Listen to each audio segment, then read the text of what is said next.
कबीर वैराग्य सत्संग में आपका स्वागत है। आप सुन रहे हैं पूज्य संत श्री अभय साहिब जी का कल्याणकारी प्रवचन। सब्सक्राइब करना ना भूलें। आवागमन के चक्र को तोड़ करके आत्मा को सदा सदा के लिए मुक्त करना चाहिए। आवागमन सम दुख दूजा है नहीं जग में कोई। इसके निवारण के लिए प्रभु भक्ति करनी चाहिए, गुरु भक्ति करनी चाहिए, सत्संग करना चाहिए, ध्यान करना चाहिए। वो आवागमन का चक्र कब छूटेगा, कैसे छूटेगा? कल्पना कीजिए कि एक बच्चे को आप यहाँ से दुकान भेजते हैं और उस बच्चे को कहते जाओ जी दुकान से एक साबुन लेकर के आ जाओ। उस बच्चा को आपने पैसा दे दिया, 10 रुपये 20 रुपये जो भी दिया। बच्चे के हाथ में रुपए दे करके कहते कि जाइए वहां से साबुन ले आइए। बच्चा जाता है, दुकान पर से एक बिस्कुट का डब्बा खरीद करके ले आता है।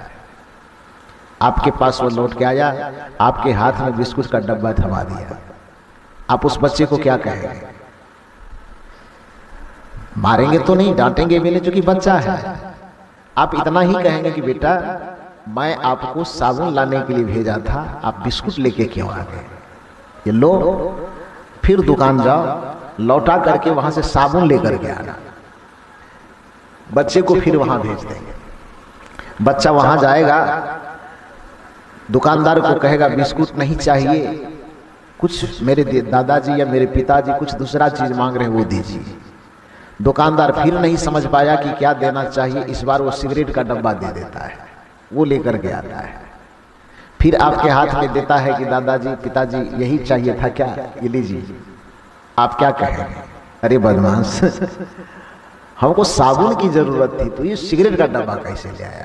ले जाओ इसको लौटा के फिर साबुन लेके आना। बच्चा रास्ते में जाता है, फिर भूल जाता है कि हमको साबुन लाना था कि क्या लाना था। वहां जाता है, इस बार क्या लाना है, तो इस बार जाता है और कोई दूसरा चीज लेकर के आ जाता है। इस तरह से सिलसिला जारी रहता है। जिस चीज को लाने के लिए आप भेजते हैं वह लाता नहीं, आपके पास आता है, फिर वहां भेज देते हैं दुकान से, फिर यहाँ आता है, यहाँ से दुकान जाता है। उस बच्चे के आने और जाने का सिलसिला कब बंद होगा? कब बंद होगा? जब जो सामान आप लाने के लिए भेजे हैं वही सामान लेकर के वो वहां से आएगा आपके पास, तब उस बच्चे के दुकान आने और जाने का सिलसिला बंद हो जाएगा। और जब तक वह सामान नहीं लाएगा तब तक क्या होगा?